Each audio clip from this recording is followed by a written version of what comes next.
Thank you Jesus, thank you Holy Spirit. మీకే మహిమ కలుగును గాక. పరిశుద్ధాత్మ తండ్రి నీకు వందనాలు, నీ సన్నిధిని బట్టి నీకు వందనాలు ప్రభువా. నీకు స్తోత్రాలు చూపిస్తున్నా. ఈ పునరుద్ధానపు దినమున మమ్మల్ని సజీవ లెక్కలో ఉంచిన విధానాన్ని బట్టి నీకు కృతజ్ఞతాస్తుతులు ప్రభువా, స్తోత్రాలు.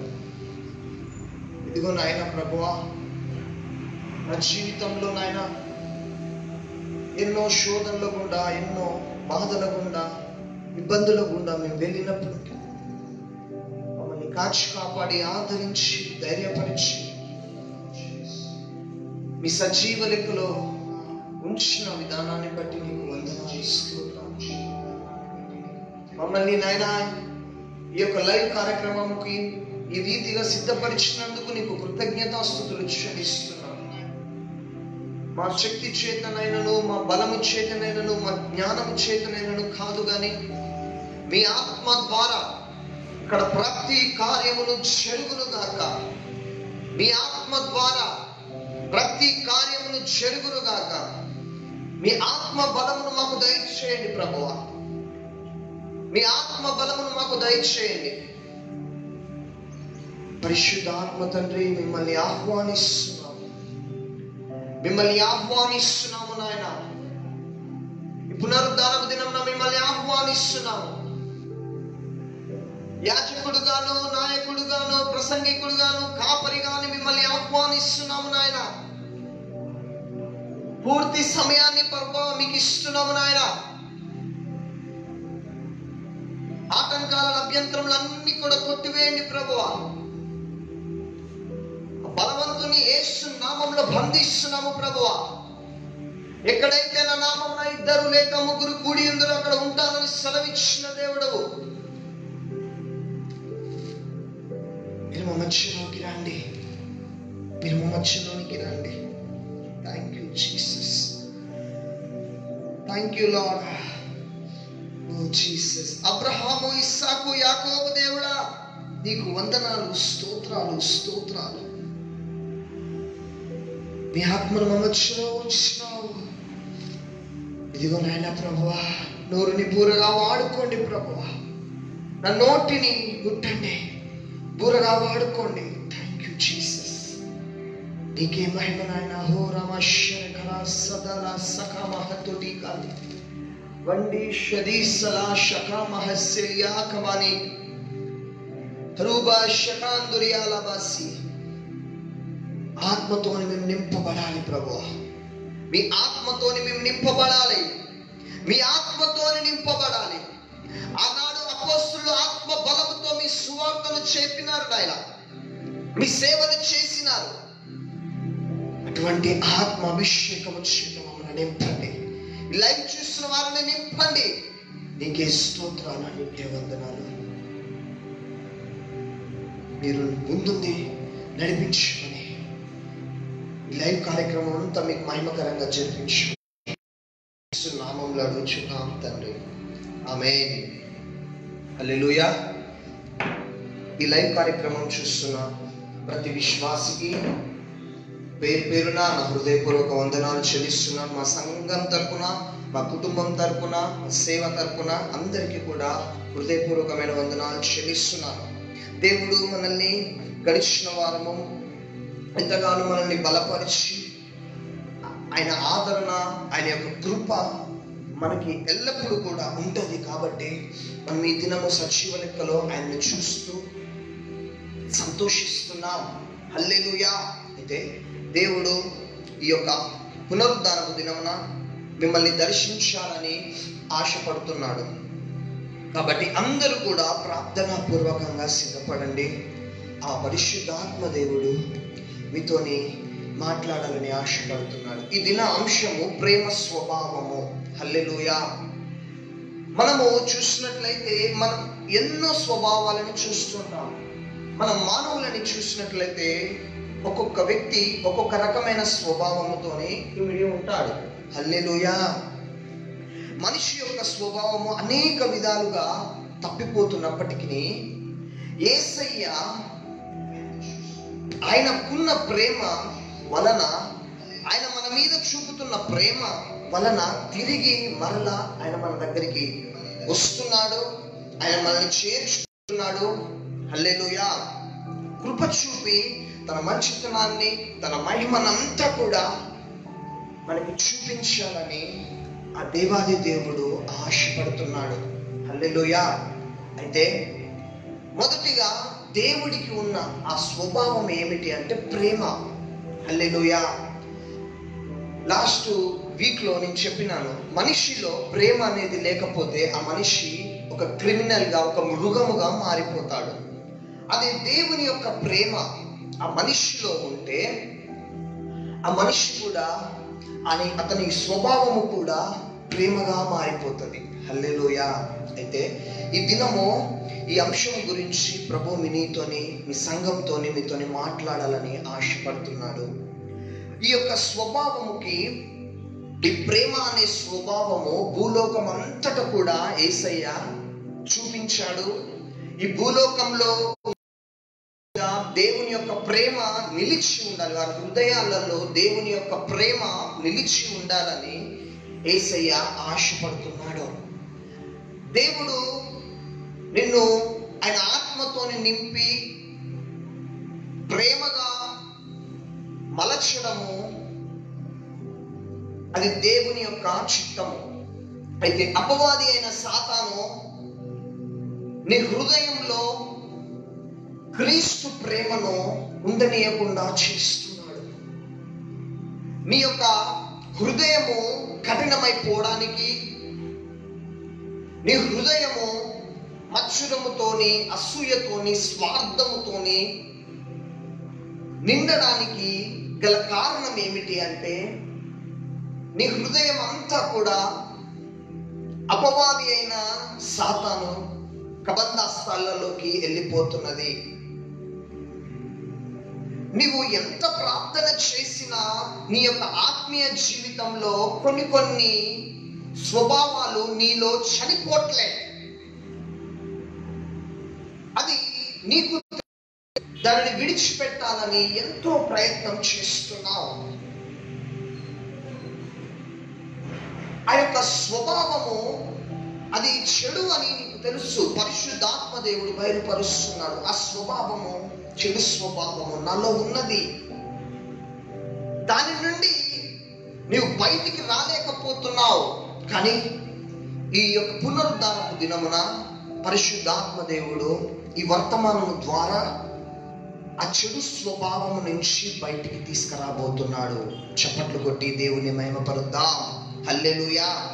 ఆ చెడు స్వభావము నుంచి పరిశుద్ధాత్మ దేవుడు నిన్ను బయటికి తీసుకురావాలని ఎన్నో సంవత్సరాల నుంచి, ఎన్నో నెలల నుంచి నీవు ప్రార్థన చేస్తున్నావు. ఆ చెడు స్వభావము నీలో చనిపోవాలి అని, ఆ స్వభావము నీలో తీసివేయడానికి ఆ పరిశుద్ధాత్మ దేవుడు సిద్ధముగా ఉన్నాడు. ఈ వర్తమానము నీవు ప్రార్థన పూర్వకముగా విను.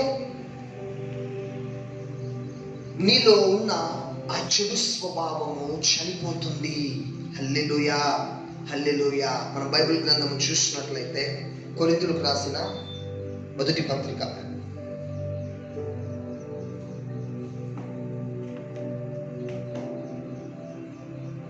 కొరింథీయులకు రాసిన మొదటి పత్రిక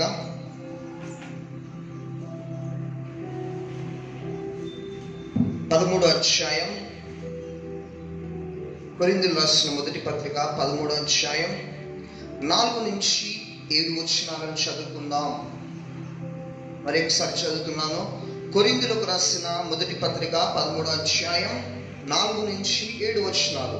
ప్రేమ దీర్ఘకాలము సహించును, దయ చూపించును.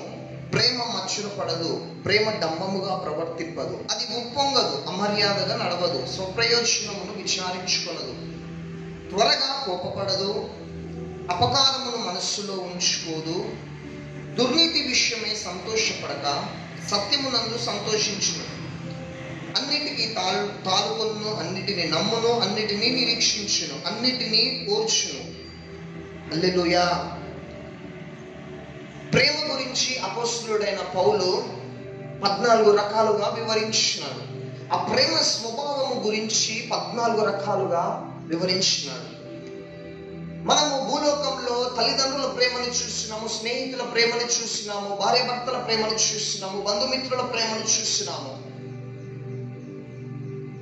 కానీ దేవుని యొక్క ప్రేమ నీలో ఉంటే నీ యొక్క స్వభావము అంతా కూడా మారిపోతుంది.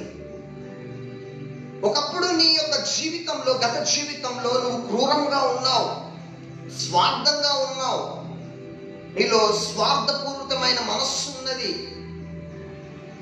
అసూయ నీలో ఉన్నది. నీవు ప్రభువుని సొంత రక్షకునిగా అంగీకరించిన తర్వాత మొదటిగా ఆ దేవాది దేవుడు నిన్ను ఆయన ఆత్మతోనే నింపుతాడు. దేవుని యొక్క ఆత్మ ఈ భూలోకంలో నీ మీదికి రావడానికి గల కారణం ఏమిటి అంటే, నిన్ను ప్రేమతోని చూడాలని, నీలో దేవుని యొక్క ప్రేమని చూడాలని ఆ దేవాది దేవుడు ఆయన ఆత్మను నీకు గిఫ్ట్గా ఇచ్చినాడు, వరముగా ఇచ్చినాడు. హల్లెలూయా. నీలో దేవుని యొక్క ఆత్మ ఉంటే, మొదటిగా దేవుని యొక్క ఆత్మతోని నీవు నింపబడితే నువ్వు ప్రేమగా మారిపోతావు.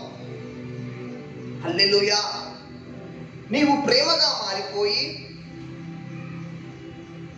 ప్రతి విషయంలో దీర్ఘశాంతము కలిగి ఉంటావు, ఓర్పు కలిగి ఉంటావు, ప్రతి వ్యక్తికి నువ్వు రెస్పెక్ట్ ఇస్తావు.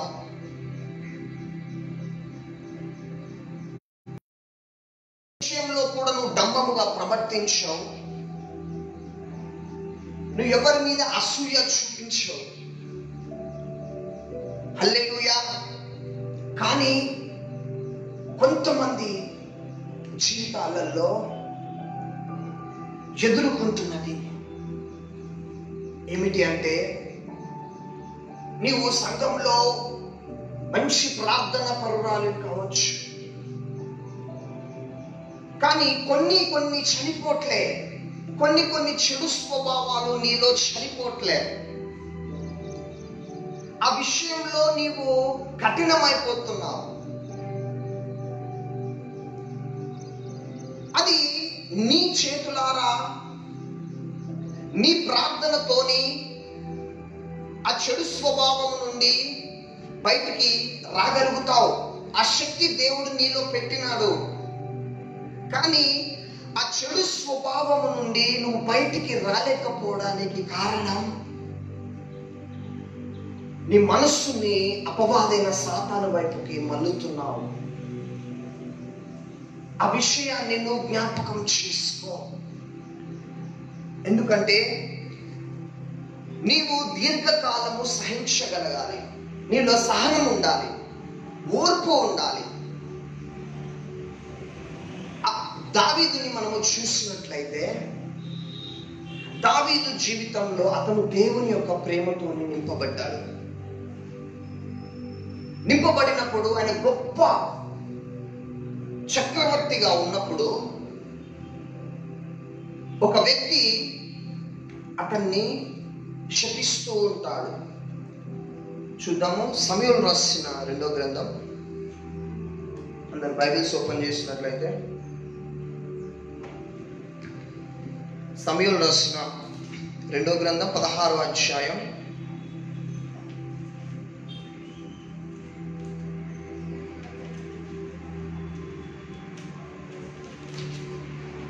సమూయేలు రాసిన 2వ గ్రంథం 16వ అధ్యాయం 5వ వచనం నుంచి చదువుకుందాం. రాజైన దావీదు బహూరీము దావునకు వచ్చినప్పుడు సౌలు కుటుంబీకుడు గేరా కుమారుడైన షిమి అనునొకడు అచ్చట నుండి బయలుదేరి వచ్చాను. అతడు వెంట నడుచుచు దావీదుని శపించుచు జనులందరూ బలాఢ్యులందరూ దావీదు ఇరు పార్శ్వములుండగా రాజైన దావీదు మీదను అతని సేవకులందరి మీదను రాళ్ళు రువ్వుచూ వచ్చాను. ఈ షిమి నరహంతకుడా, దుర్మార్గుడా, చీపో నీ నీ వెలవలమని నీవు వెళ్ళగొట్టిన సౌలింటి వారు హత్యను యెహోవా నీ మీదికి రప్పించి యెహోవా నీ కుమారుని చేతికి రాజ్యమును అప్పగించి ఉన్నాడు. నీవు నరహంతకుడవు గనుకనే నీ మోసములో నీవు చిక్కుబడి ఉన్నావని చెప్పి రాజును శపింపగా, సెరియా కుమారుడైన షెబియే, ఈ చచ్చిన కుక్క నా ఏలిన వాడవు రాజువగు నిన్ను శపింపనేలా, నీ చిత్తమైతే నేను వానిని చెరబోయి వాన తల ఛేదించి వచ్చేదను. జాగ్రత్తగా వినండి. అందుకు రాజు, సెరియా కుమారులారా, నీకును నాకును ఏవి పొందు, వారిని శపింపనీయుడి. దావీదును శపింపమని యెహోవాకు వానికి సెలవీయగా, నీవు ఇలాగ నేనెందుకు చేయుచున్నావని ఆక్షేపణ చేయగలవాడని చెప్పి అబ్షేబితోనూ తన సేవకులందరితోనూ పలికినదేమనగా, నా కడుపును పుట్టిన నా కుమారుడే నా ప్రాణము తీయజుంచుచుండగా ఈ బెన్యమీనుడు ఈ ప్రకారం చేయట ఏమి ఆశ్చర్యము? వాని జోలి మానుడి, యెహోవా వానికి సెలవిచ్చి ఉన్నాడు గనుక వారిని శపింపనీయుడి. యెహోవా నా శ్రమను లక్ష్య పెట్టినేమో, వాడు పలికిన శాపమునకు బదులుగా యెహోవా నాకు మేలు చేయునేమో. హల్లెలూయా. ఇదంతా ఎందుకు చదివానంటే, అక్కడ షిమి దావీదుని శపిస్తూ ఉంటాడు. దావీదు ఒక ఆజ్ఞ వేయగానే అతని దగ్గర ఉన్న అనుచరులు ఆ షిమిని చంపేస్తారు. కానీ దావీదుకున్న మంచి స్వభావం ఏమిటి అంటే, తను శత్రువులను ప్రేమిస్తాడు, తన శత్రువుల కోసము ప్రార్థన చేస్తాడు. ఈ యొక్క షిమి శపిస్తూ ఉన్నాడు, ఘోరాతి ఘోరమైన మాటలు అంటూ ఉన్నాడు. అది భరించలేకపోతున్నప్పటికీ దావీదు ఓపికతోని దీర్ఘశాంతం వహించాడు. ఎందుకు అంటే అతనిలో దేవుని యొక్క ప్రేమ ఉన్నది. జాగ్రత్తగా వినండి, ప్రభు నీతోని మాట్లాడుతున్నాడు. అతనిలో దేవుని ప్రేమ ఉన్నది. అన్ని మాటలు శపించినప్పటికీ కూడా దావీదు నోట్లో నుంచి వచ్చిన మాట, తన శాపములకు బదులుగా దేవుడు నాకు ఆశీర్వాదం ఇచ్చునేమో. హల్లెలూయా. దావీదు ఆ మాట అనడానికి గల కారణం, దేవుని యొక్క ఆత్మతోని నింపబడ్డాడు. నీవు కూడా దేవుని ఆత్మతో నింపబడ్డావు, కానీ నీలో దీర్ఘశాంతము లేదు. దేవుడు దినదినము నిన్ను నింపాలి, అభిషేకించాలి. నూతన అభిషేకాన్ని, నూతన శక్తినిచ్చి నిన్ను ముందుకు నడిపియాలని ఆ పరిశుద్ధాత్మ దేవుడు సిద్ధంగా ఉన్నాడు. కానీ పరిశుద్ధాత్మ దేవుడు నీకు బయలుపరుస్తున్నాడు నీలో ఉన్న చెడు స్వభావం ఏమిటో. కానీ నువ్వు దాని నుండి బయటికి రాలేకపోతున్నావు. ఈ దీర్ఘశాంతము నీలో లేకుండా పోతుంది, ఓపిక లేకుండా పోతుంది. చూడండి, నిన్ను ఎంతో మంది తిట్టొచ్చు, నిన్ను ఎంతో మంది బాధ పెట్టి ఉండొచ్చు, అనవసరంగా అపార్థం చేసుకొని నిన్ను మాటలు అని ఉండొచ్చు. దావీదుని అపార్థం చేసుకుంటున్నాడు. షిమి దావీదుని అపార్థం చేసుకొని ఆ సౌలు కుటుంబం అంతా నాశనమయ్యేసరికి అతడు దావీదు మోసం చేశాడు, దావీదు కావాలని చంపేశాడని షిమి అనుకుంటున్నాడు. నీ జీవితంలో కూడా ఎంతో మంది నీకు షిమీలుగా కనపడొచ్చు. నేను ఎంతో మంది ఘోరముగా శపించొచ్చు, చావుపో అనొచ్చు, నీ బ్రతుకు ఎందుకు అని అనొచ్చు. నువ్వు ఇంట్లో ఖాళీగా ఉన్నావని నేను ఎంతో మంది ఇంట్లో వాళ్ళే నిన్ను తిట్టొచ్చు. నేను అనవసరంగా కన్నా నేను అని మాటలు అని ఉండొచ్చు. దావీదు ఏం చేస్తున్నాడు? ఆ మాటలను బట్టి నాకు ఆశీర్వాదం వచ్చునేమో. హల్లెలూయా. ఈ మాటలను బట్టి నీ కుటుంబంలో నీ యొక్క జాబ్ చేస్తున్నప్పుడు నేను ఎంతో మంది తిట్టొచ్చు, ఇరుగు పొరుగు వారు నిన్ను నిందించవచ్చు, అపార్థం చేసుకోవచ్చు. అనేక రకాలుగా చెడ్డ మాటలు మాట్లాడొచ్చు. నువ్వేమంటున్నావు? నీ మాట నోట్లో నుంచి వచ్చే ఆ మాట ఏ విధముగా ఉన్నది గమనించు. తిరగబడుతున్నావు. నీకున్న ఆ యొక్క ఆస్తిపాస్తులను చూసి మురిసిపోతున్నావు.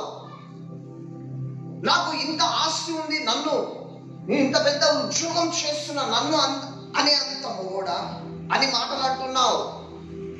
అపార్థమే చేసుకున్నారు బిడ్డ నేను. కానీ ప్రభు ఏం మాట్లాడుతున్నాడు? దీర్ఘశాంతం వహించమంటున్నాడు. అది క్రీస్తు స్వభావము. ఆ స్వభావము నీలో గనుక ఉంటే దేవుడు నిన్ను ఇంకా హెచ్చిస్తాడు. ఆమేన్. దేవుడు నిన్ను ఇంకా హెచ్చిస్తాడు.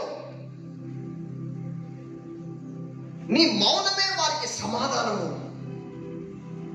నేను ఎంతో మంది ఎన్నో రకాలుగా నువ్వు భరించలేని మాటలు, నిందలు, అపార్థం చేసుకోవచ్చు.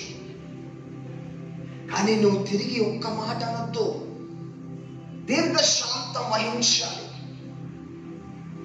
దీర్ఘశాంతం వహించాలి. అబ్రహాం లింకన్ ని ఒక వ్యక్తి ఎప్పుడు కూడా హేళనగా మాట్లాడేవాడు. మంచి మంత్రి పదవిలో ఉండేవాడు. అతన్ని ఒక వ్యక్తి ఘోరాతి ఘోరముగా మాటలు అనేవాడు, హేళనగా మాట్లాడేవాడు, అపహాస్యం చేసేవాడు. కానీ అబ్రహాం లింకన్ ఏ రోజు కూడా దేవుని వైపు చూసినాడు? ఏ రోజు కూడా ఒక్క మాట తప్పుగా మాట్లాడలేదు.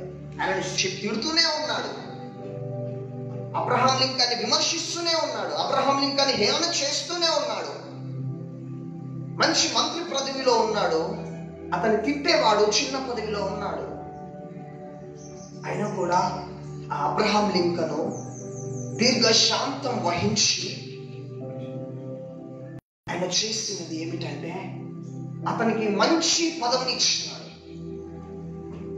అతనికి తిట్టే ఆ యొక్క శత్రువుకి మంచి పదవిని ఇచ్చినాడు. అయితే అబ్రహాం లింకన్ నేను ఎన్ని రీతిలుగా తిడుతున్నానో, ఎంతగానో హేళన చేస్తున్నానో, కానీ ఆయన నన్ను ప్రేమించి నాకు ఇంత మంచి పదవిని ఇచ్చినాడు అని చనిపోయే ముందు ఆఖరి క్షణము ఆయన ప్రేమ కలిగిన నాయకుడుగా సాక్ష్యం ఇచ్చినాడు. హల్లెలూయా. ఎందుకంటే దేవుడు నీ నుంచి ప్రేమను ఇతరులకు చూపించాలని ఆశపడుతున్నాడు. నీలో దేవుని యొక్క ప్రేమతో నీవు నింపబడాలి. ఆ స్వభావం నీలో ఉండాలి. నువ్వు దీర్ఘశాంతం వహించాలి. ఎంతమంది ఎన్ని మాటలు చెడ్డగా నిన్ను అన్నప్పటికీ కూడా నువ్వు భరించాలా. నువ్వు సనగడం కూడా చేయొద్దు, గుణవద్దు. సనగడం గుణడం మానే ఓపికతోని ముందు సహించు. నేను ఈ దినము ఈ వర్తమానము అందించడానికి గల కారణము, దీనికి నాకు అర్హత ఉంటేనే నేను అందిస్తా. ఈ ప్రత్యక్షత పరిశుద్ధాత్మ దేవుడు నాకు ఎప్పుడో ఇచ్చినాడు. ఎప్పటి నుంచో ప్రార్థన చేస్తున్నా. నాకు అర్హత ఉందా, నాకు అర్హత ఉందా, నేను పాటిస్తున్నానా లేదా? హల్లెలూయా. దేవుడు ఈ దినము ఈ వర్తమానాన్ని అందిస్తున్నాడు మీకు. నీవు భరించు బిడ్డ. భార్య భర్తలకు మిస్అండర్స్టాండింగ్ లేదు, భరించు. భార్య మాట్లాడుతున్నా భరించు, సహించు. అది ప్రేమ, అది దీర్ఘశాంతము. హల్లెలూయా, హల్లెలూయా. నీలో దేవుని ప్రేమ ఉంటే ఎప్పుడు కూడా ఎదుటి వారికి కూడా దయ చూపించగలుగుతావు. దేవుడికి మన మీద ఎంతో దయ, కనికరం చూపిస్తున్నాడు. అటువంటి మనస్సు నీవు కలిగి ఉండాలి. ప్రతి విషయంలో నీవు దేవుని ఎంత బాధ పెడుతున్నావో ఆయన కూడా నీ మీద దయ చూపిస్తున్నాడు. నిన్ను ఎంతమంది బాధ పెట్టిన వారి మీద దయ జాలి చూపించాలి. ఎంతమంది శత్రువులు ఉన్నా జాలి చూపించాలి, దయ చూపించాలి. ఇది దేవుని రోగమైనా ఉండని, నీకు క్యాన్సర్ ఉండని, నీకు ఊపిరితిత్తులు పాడైపోని, నీకు లివర్ పాడైపోని, ఎటువంటి రోగమైనా ఉండని నువ్వు పరలోకానికి వెళ్తావు. కానీ ఒకవేళ ఆ రోగంతో మరణిస్తే నువ్వు పరలోకానికి వెళ్తావు. కానీ మత్సరము అనే ఈ యొక్క దురాత్మ నీ ఒంట్లో ఉన్న రోగము కన్నా డేంజర్, భయంకరమైనది. ఎందుకంటే అది నీ యొక్క స్వభావాన్ని తినేస్తూ ఉంటది. రోజు రోజు నీకున్న స్వభావాన్ని తినేస్తూ ఉంటది. ఈ మత్సరము అంటే బైబిల్ గ్రంథంలో, సామెతల గ్రంథంలో ఒక మాట ఉంటది. సామెతల గ్రంథంలో 23వ అధ్యాయము 17వ వచనంలో, సాత్వికమైన మనస్సు జీవమునిస్తదట, మత్సరము ఎముకలకి కుళ్ళు. హల్లెలూయా. ఈ మత్సరం అనే స్వభావము ఎటువంటి స్వభావం అంటే, పొరుగువాడు తన కంటే మేలు పొందకూడదు అని తలంచే స్వార్థ స్వభావము ఈ మత్సరమైన స్వభావం. ఎదుటి వారు నీ చూసినప్పుడు వారిని ఓర్వరు, వారిని సహించరు. వారి ఆస్తిపాస్తులు ధనధాన్యాలను చూసి నాకు లేవే అని అసూయ పెట్టుకునే స్వభావమే మత్సర స్వభావం. హల్లెలూయా. ఎదుటి వారిని చూసి అసూయపడి, వారికి అన్ని బంగళాలు ఉన్నాయి, అన్ని బిల్డింగ్స్ ఉన్నాయి, అంత మంచి జాబ్ ఉంది, నాకు లేదే అని నీలో నువ్వే ఎదుటి వారిని గురించి నువ్వు శపిస్తుంటావు చూడు, అది మత్సరమైన స్వభావం. వాళ్ళ గురించి నువ్వు కుళ్ళుకుంటావు. వాడు మంచి పొజిషన్ లో ఉన్నాడు, ఒక వ్యక్తి మంచి పొజిషన్ లో ఉన్నాడు, నీ వెంట ఉన్న వ్యక్తినే, నీ స్నేహితుడే గొప్పగా దీవించబడుతున్నాడు, మంచి ఉద్యోగం చేస్తున్నాడు, మంచి కారు కొంటున్నాడు, మంచి ఇల్లు కడుతున్నాడు. కానీ వారిని బట్టి నువ్వు సంతోషించట్లేదు. ఎన్నోసార్లు నీకు తెలియకుండాను కుళ్ళుకుంటున్నావు. నాకు లేవేమో, నాకు లేవే అని అసూయ పడుతున్నావు, స్వార్థంగా ఆలోచిస్తున్నావు. ఇవన్నీ నీలో ఉన్నాయి అంటే నీలో మత్సరం ఉన్నది అని అర్థం. నీలో దేవుని ప్రేమ గనక ఉంటే మత్సరం పడవు. వారి యొక్క ఆశీర్వాదం, దేవుడు వారికి ఇచ్చిన ఆశీర్వాదాన్ని బట్టి నువ్వు దేవుని స్తుతిస్తావు. కానీ నీవు వారిని గురించి ఓర్వలేకపోతున్నావు, సహించలేకపోతున్నావు. ఎప్పుడు పంచాయతీ పెట్టుకుందామా అని చూస్తున్నావు, అనగదొక్కాలని చూస్తున్నావు. అది డేంజర్, భయంకరమైన దురాత్మ.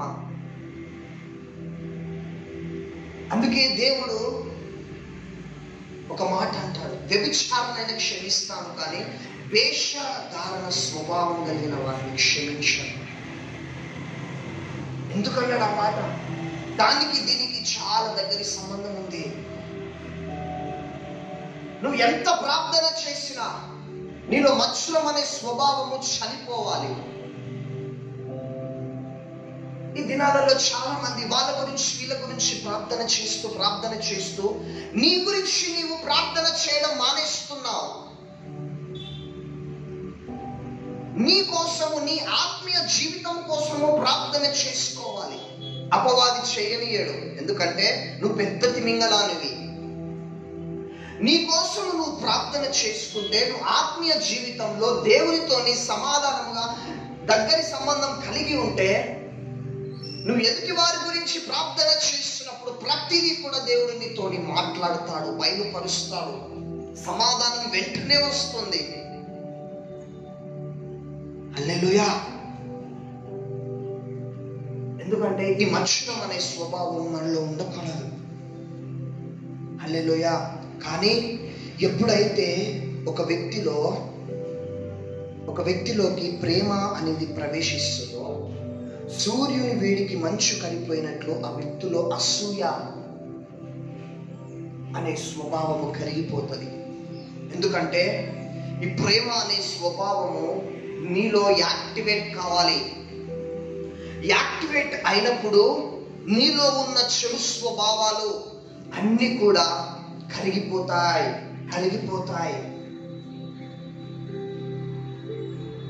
హల్లెలూయా. బిల్లీ గ్రామ్ ని ఒక ఇంటర్వ్యూలో ఒక క్వశ్చన్ అడుగుతారు, మీకు బైబిల్ గ్రంథంలో ఇష్టమైన అధ్యాయం ఏది అంటే కొరింథీయులకు రాసిన మొదటి పత్రిక 13వ అధ్యాయం. హల్లెలూయా. ఎందుకు అన్నాడు ఆ మాట? అందులో దేవుని యొక్క ప్రేమను గురించి వివరముగా ఉన్నది. ఆ ప్రేమ స్వభావం గురించి క్లుప్తంగా అపోస్తలుడైన పౌలు రాస్తున్నాడు.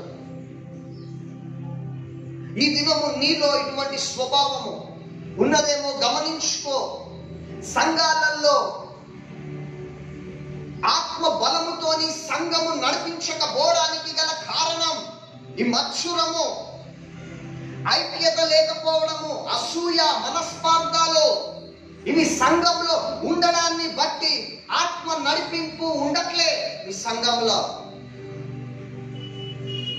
సంఘంలో ఆత్మ నడిపింపు అనేది రావాలి అంటే మత్సరము అనే ఈ దురాత్మ కాలిపోవాలి. అసూయ ఉండకూడదు.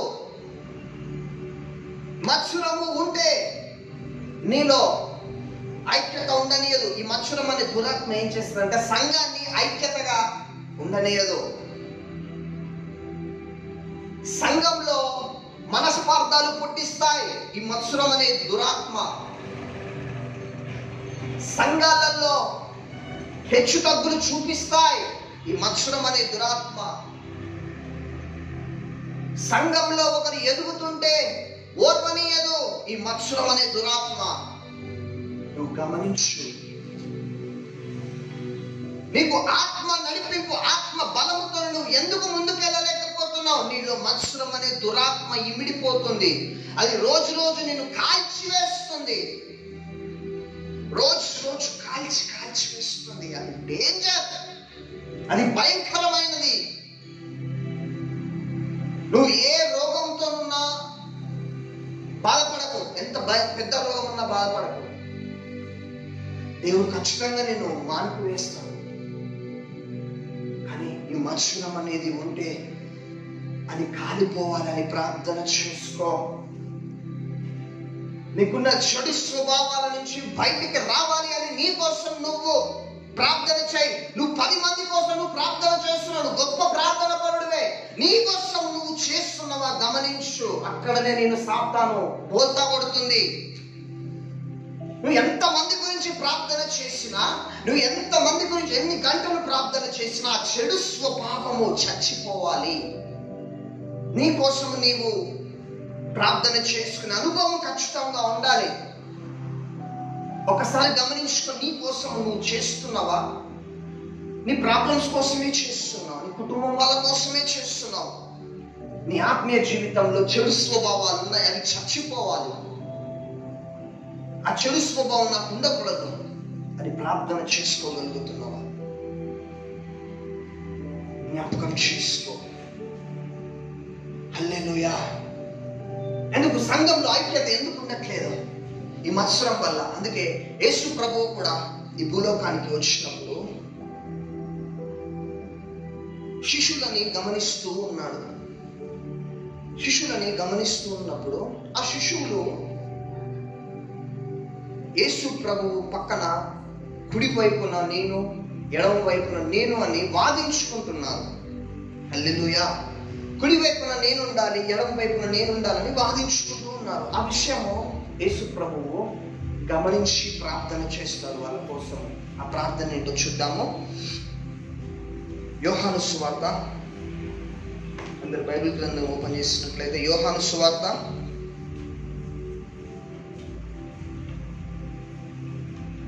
17వ అధ్యాయం.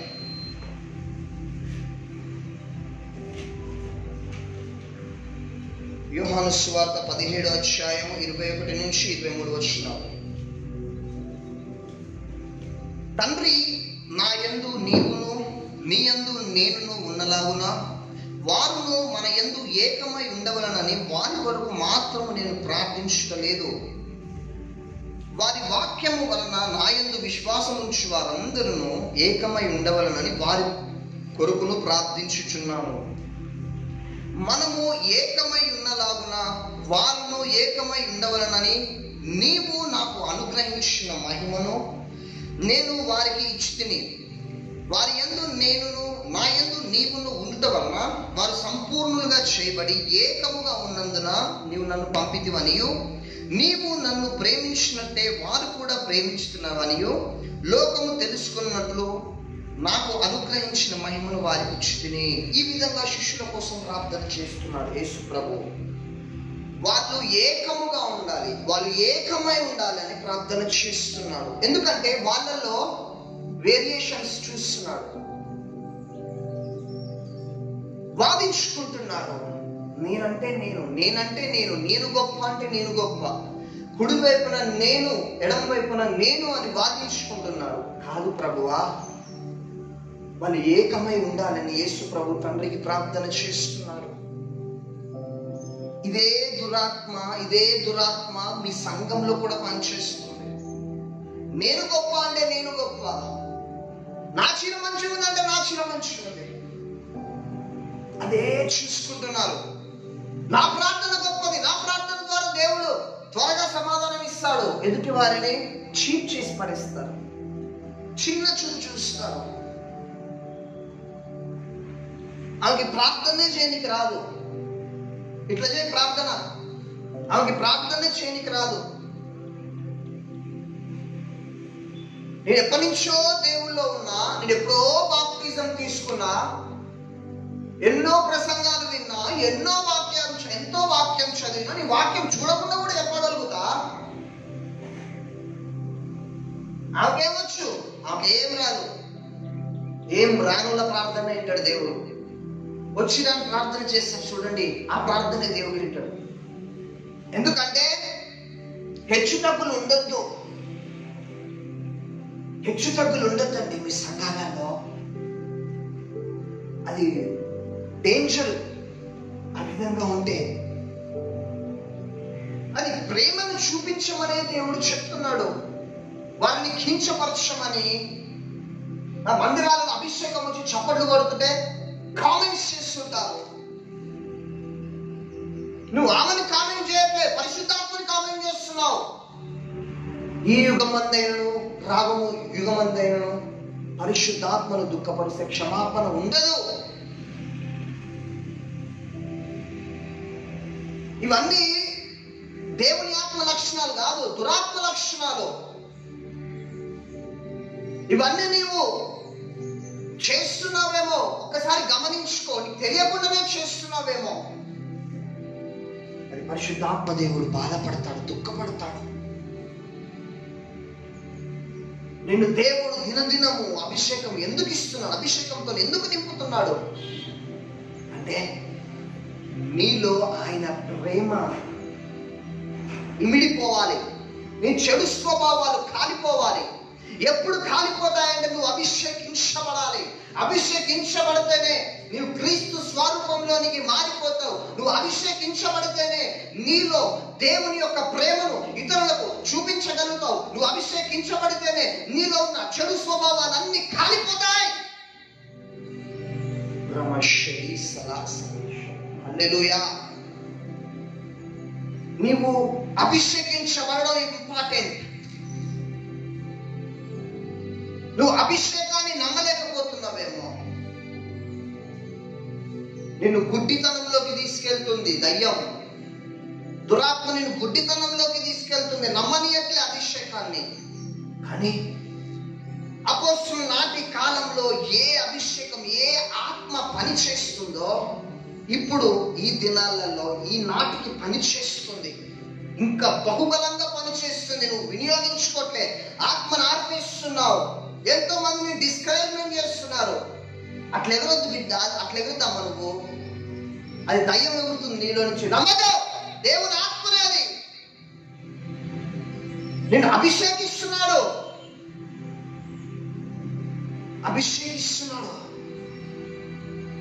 నమ్మకపోతే అది వాళ్ళ కర్మ, ఏం చేయలేరు. ఒక్కటే గుర్తు పెట్టుకో, నీలో ప్రేమ ప్రేమ ప్రేమ అనేది ఇమిడిపోవాలి, నాటుకుపోవాలి, సహించాలి. ఒకరిని చూసి సంతోషించాలి, ఒకరి సమస్యని చూసి ఎగతాళి చేయొద్దు.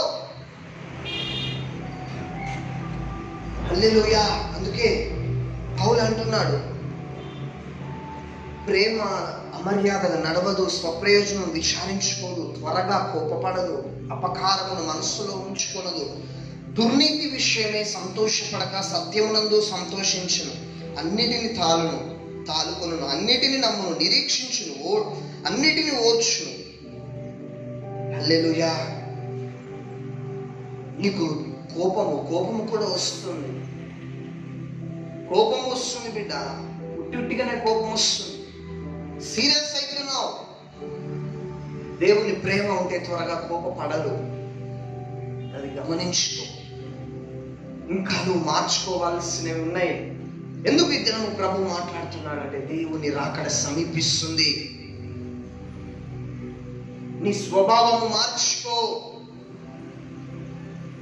నీ స్వభావము మారిపోవాలి. అందరినీ గౌరవించడం నేర్చుకో. అందరికీ విలువ ఇవ్వడం నేర్చుకో. ఎందుకంటే దేవుని యొక్క ప్రేమ అమర్యాదగా నడవదు. అందరికీ రెస్పెక్ట్ ఇస్తుంది, అందరినీ మర్యాదగా భావిస్తుంది, మర్యాదగా చూస్తుంది. నీకు పెద్దలంటే రెస్పెక్ట్ లేకపోతే నీలో దేవుని ప్రేమ లేదు. నువ్వు చిన్నపిల్లలకి నువ్వు రెస్పెక్ట్ ఇవ్వకపోతే నీలో దేవుని ప్రేమ లేదు. దైవజనుడికి నీవు లోబడకపోతే ఆ మాటకి ప్రేమ లేదు. నాకే అన్ని తెలుసు అనుకోవడము అది దేవుని ప్రేమ కాదు. హల్లెలూయా. అందుకే నీలో నువ్వు ఇన్ని దినాలు ఎవరిని చూసి కుళ్ళుకున్నావో, ఎవరిని బట్టి అసూయపడ్డావో అది మార్చుకో అని ప్రభు నీతో మాట్లాడుతున్నాడు. ఎందుకంటే నేను యేసుని చాలా ప్రేమిస్తున్నాడు, అని నేను ఎంతగానో ప్రేమిస్తున్నాడు. నీలో ఆ చెడు స్వభావము చనిపోవాలి అని వెయిట్ చేస్తున్నాడు. నేను ఇంకా దేవుడు వాడుకోవడానికి ప్రార్థన చేసుకుంటున్నావా? వాడుకుంటాడు. దేవుడు నేను ఖచ్చితంగా వాడుకుంటాడు. నీలో చావవలసిన చెడు స్వభావాలు చచ్చినాక వాడుకుంటాడు. ఆమేన్. చావవలసిన స్వభావాలు చనిపోవాలి. అప్పుడు దేవుడు నిన్ను లిఫ్ట్ చేస్తాడు. దేవుడు నీకు ఇంకా నేర్పిస్తున్నాడు.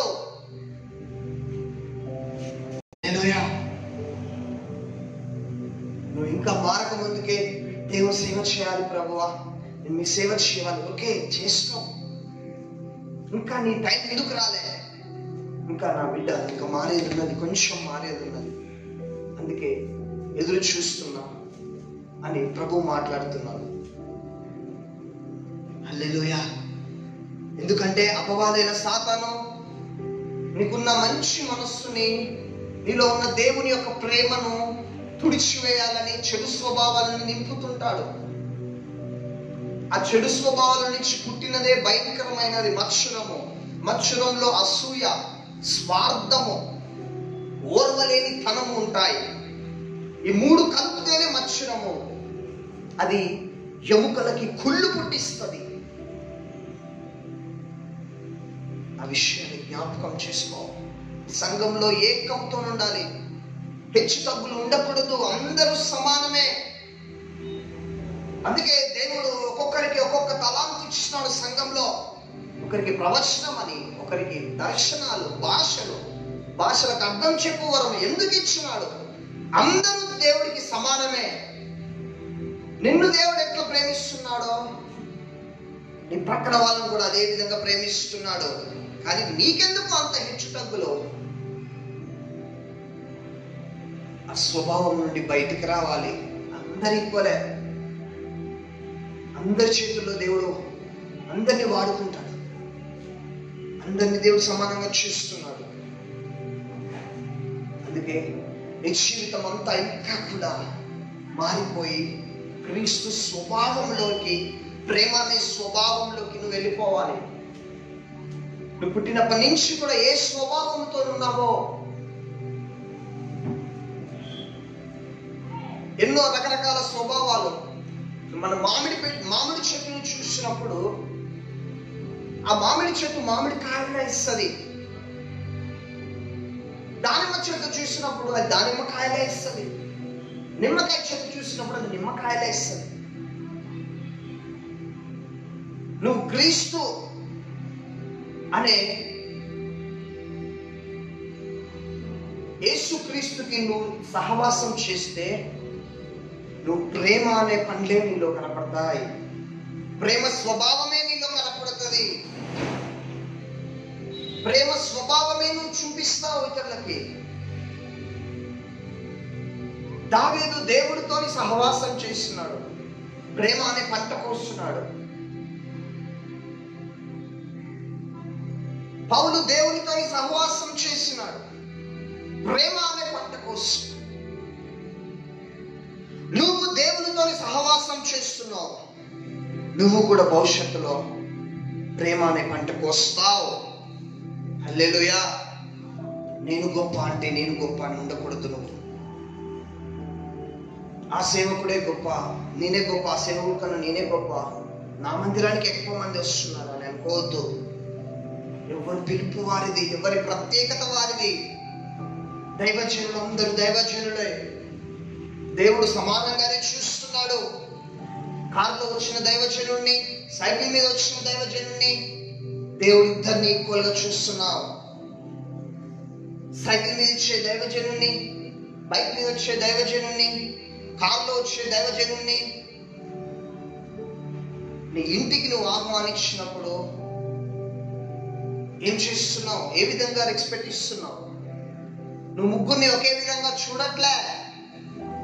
ఆయన కారులో వస్తున్నాడు కదా, ఈయన బైక్ లో వచ్చినాడు కదా, చూసి నువ్వే విలువనిస్తున్నావు. అది పరిశుద్ధాత్మ మనస్సు కాదు.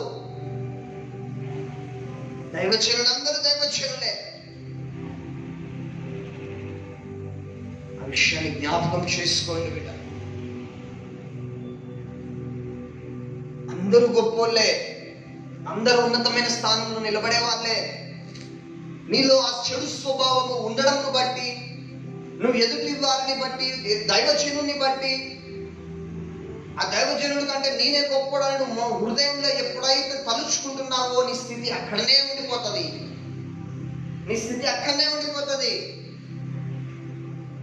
నువ్వు అందరినీ సమానంగా చూస్తే దేవుడు నేను హెచ్చిస్తాడు, గొప్పగా హెచ్చిస్తాడు. ఒక చిన్న చెడు స్వభావం చాలు నువ్వు అక్కడనే ఆగిపోవడానికి. నువ్వు అందరినీ సమానంగా చూడాలి, సమానంగా ప్రేమించాలి. డబ్బు ఉన్న వాళ్ళైనా డబ్బు లేని వాళ్ళైనా అందరినీ ఈక్వల్ గా చూస్తేనే నిన్ను దేవుడు హెచ్చిస్తాడు. ఉన్నతమైన స్థానంలో దేవుడు నేను చూస్తాడు. హల్లెలూయా. అందుకే నీలో ప్రేమ స్వభావం అనేది కనపడాలి. ఆ స్వభావము కనుక నీకు ఉంటే నువ్వు ఎంత ఉన్నతమైన స్థానంలో నిలబడతావు. ఎన్ని నిందలు అనుభవించినావేమో, ఎన్ని వ్యతిరేకతలు అనుభవించినవేమో, దీర్ఘశాంతం కలిగి ఉండాలి, దయ చూపించాలి. ఏ విషయంలో మర్చిపడద్దు, మర్యాదపూర్వకంగా నడుచుకోవాలి, డంబముగా ప్రవర్తించకూడదు. నీ గురించి నువ్వు డంబం అంటే నీ గురించి నువ్వు డబ్బులు కొట్టుకోవద్దు. హల్లెలూయా. అందరూ తలలు వంచి ప్రార్థన చేసుకుందాం. ప్రభువా నీకు వందనాలు, స్తోత్రాలు. ఇదిగో నాయనా, ఈ దినము ఎంతమందితోనైతే మాట్లాడినావో ఈ యొక్క వర్తమానం అందరికీ చేరేలాగా కృప చూపండి. బిడ్డలతో మీరు మాట్లాడిన విధానాన్ని బట్టి నీకు కృతజ్ఞతాస్తుతులు ప్రభువా. జీసస్, ఇదిగో నైనా వారి చెడు స్వభావాలు వాళ్ళలో ఏమున్నాయో ఆ స్వభావం నుంచి బయటకు వచ్చేలాగున కృప చూపండి ప్రభువా. వాక్యం, ఈ యొక్క వాక్యం స్థాపాన్ని ఎత్తుకపోకుండా వారి హృదయంలో నిలిచి ఉండేలాగా సహాయం చేయండి.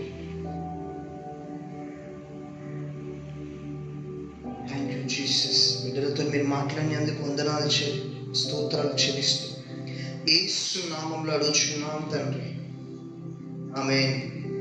మన తండ్రి అయిన దేవుని ప్రేమ, కుమారుడైన యేసు క్రీస్తు కృప, పరిశుద్ధాత్మ సన్నిధి, సమాధానము మీకు మీ కుటుంబాలకి రాకడ పర్యంతరం వరకు తోడై ఉండి నడిపించును గాక. ఆమేన్. ఈ లైవ్ చూస్తున్న వారంతా కూడా దయచేసి షేర్ చేయండి, కామెంట్ చేయండి. దేవుడు నీతో ఎక్కడ మాట్లాడినాడో ఆ విషయాన్ని నువ్వు కామెంట్ రూపంలో చేయండి. అనేకులకు ఈ వర్తమానాన్ని షేర్ చేయండి. తద్వారా దేవుడు మిమ్మల్ని, మీ కుటుంబాన్ని దీవించి ఆశీర్వదించును గాక. ఆమేన్, ఆమేన్, ఆమేన్. Praise the lord.